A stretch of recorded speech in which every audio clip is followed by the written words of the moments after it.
Oi, turma, como eu estava devendo aí, vamos lá. Essa é a segunda parte do manual, né? A gente tem a introdução do que é o manual, né? Falei no outro vídeo passado, agora a gente está falando aqui do empresarial, o manual empresarial, né? Que é um documento vital para procedimentos dentro da empresa e tal. Então, de um modo geral, eu repito aqui algumas questões do que é o manual, mas eu faço a diferença nesse texto do que é o manual empresarial, certo? Então, o manual empresarial tem um propósito que é promover a uniformidade nas operações diárias. No final, eu já expliquei para vocês na aula passada, gravada passada, que na verdade a gente tem procedimentos operacionais padrões que a gente tem dentro da empresa, mas muitas vezes em empresas pequenas, esses procedimentos eles são feitos por um empregado, né? E se esse empregado sai, isso não é passado para outro empregado como se faz. Então, a importância do manual empresarial é justamente essa, né? A diferença de um para outro, eu já expliquei o que é manual na aula passada.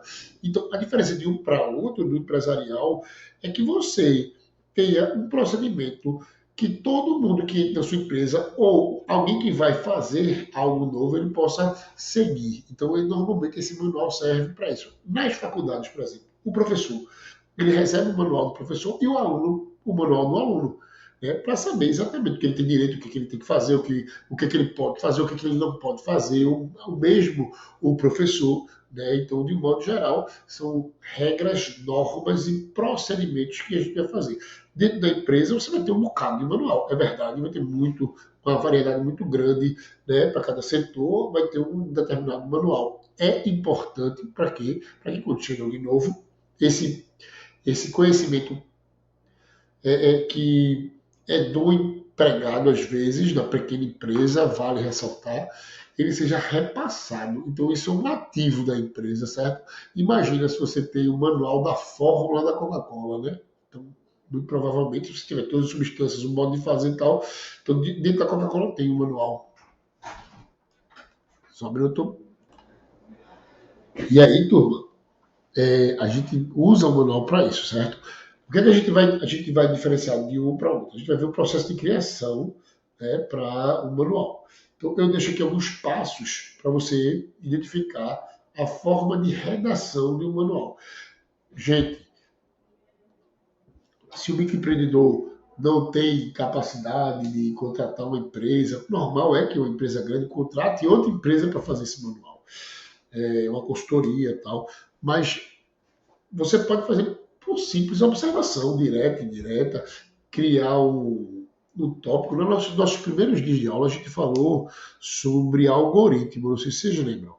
Algoritmo nada mais é que descrever o passo a passo de uma atividade. Então, a gente viu fluxograma, a gente viu algoritmo. Isso ajuda muito a você a criar um passo a passo de como fazer aquela atividade. Lembrem-se do que a gente falou na aula de algoritmo e fluxograma, né?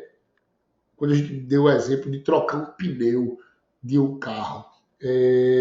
Imagina você botar no manual de troca de pneu que você vai pegar um macaco.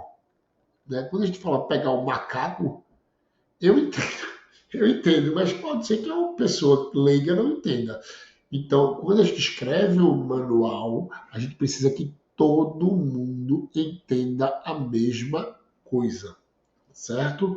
Então, a gente não pode parar o carro no meio de uma mata e tem lá, com o pneu furado, tem lá, pega o macaco. Você o cara fica olhando. O macaco hidráulico já tem uma conotação diferente, né? Então a gente tem esse processo aí de entendimento que o texto aqui, que a redação deve ser clara, concisa, utilizando a linguagem que seja facilmente compreendida para todos os funcionários da empresa e para quem está chegando de novo, tá bom? Então, evitar jargos técnicos que possam causar confusão, a utilização de exemplos práticos é importante também, que ajuda a esclarecer os procedimentos complexos, tá? Então, a gente tem que fazer uma redação muito, muito, muito bacana. Tá?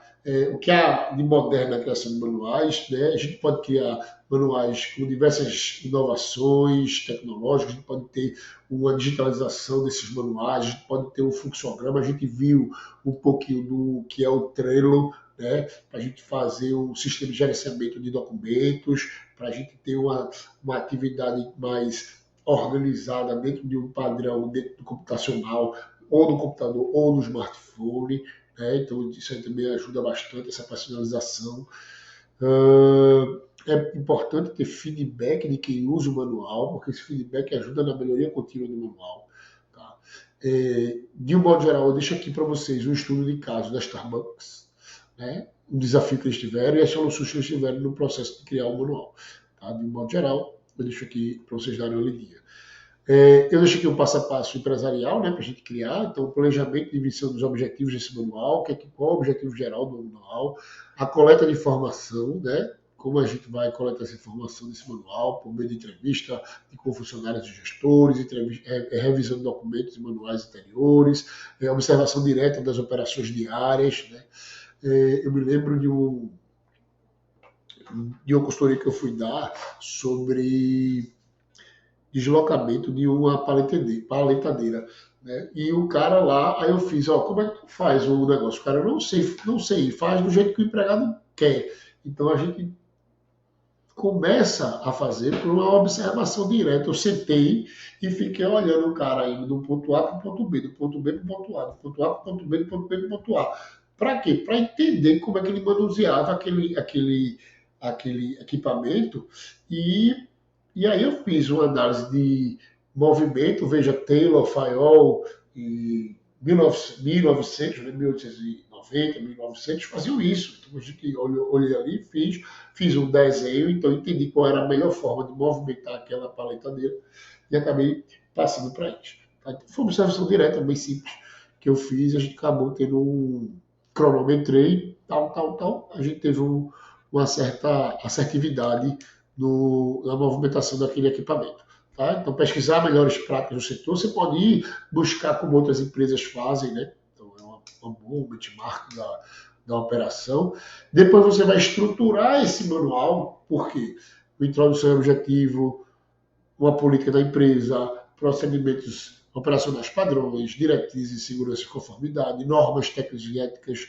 Né? Às vezes você quer fazer uma coisa, mas uma norma ética, uma com norma de conduta e ética, principalmente, por exemplo, na área de medicina, na área de advocacia, tem muita coisa que é mais melindrosa, então você não consegue fazer. Então, se você tem gente para fazer, né, e se tem referências e anexos que você possa utilizar dentro desse manual. Tá? Então, a redação do manual é importante, fazer uma revisão, depois normalmente é bom que alguém faça uma revisão desse que não seja da empresa, ou que seja da empresa, mas que não seja no setor. Você pode pedir para ver se a pessoa entende. Depois você passa para quem é gerente, ou engenheiro, ou diretor, para fazer essa aprovação. Tá? Depois, formatação e o design, como é que você vai fazer, como a gente falou lá em cima. Eu diz uma coisa limpa. Eu tenho uma agonia quando eu pego aqueles manuais de alguns equipamentos que eles vêm todo dobradinho assim, já recebendo, bem dobradinho assim, que você tem que abrir ele, parece uma bula de remédio, tem um bocado de coisa para você fazer, acaba que você não entende. Tá? Então, é muito mais para cumprir uma determinada norma do que realmente para informar a pessoa. Nas empresas não é assim, o manual tem que ser limpo, claro, com boas fontes de leitura, né? Se possível com fotos das atividades, para que a pessoa entenda. Tá? Digitalização e acessibilidade. E se você tem um manual, guarda ele na gaveta, não serve de nada. Tá? Tem que treinar e implementar esse manual e aquele que eu falei, feedback e revisão contínua desse manual, porque sempre tem algo a melhorar. Certo? De um modo geral, gente, eu deixei aqui algumas questões. São 10 questões que eu quero que vocês façam e me entreguem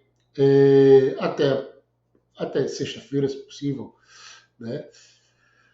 Pode fazer uma folha de papel em branco, né? No fim desse material, vocês podem fazer, no fim desse material aqui, você vê essas 10 questões, escreve à mão e me manda por e-mail, tá? E aí eu atribuo a nota para vocês da segunda unidade. Tá bom? Valeu, galera. Desculpa aí um pouquinho do atraso do conteúdo.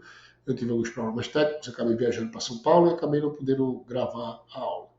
Então, de um modo geral, estão aí as últimas aulas de manual, os 2 textos, e boa sorte e boas férias.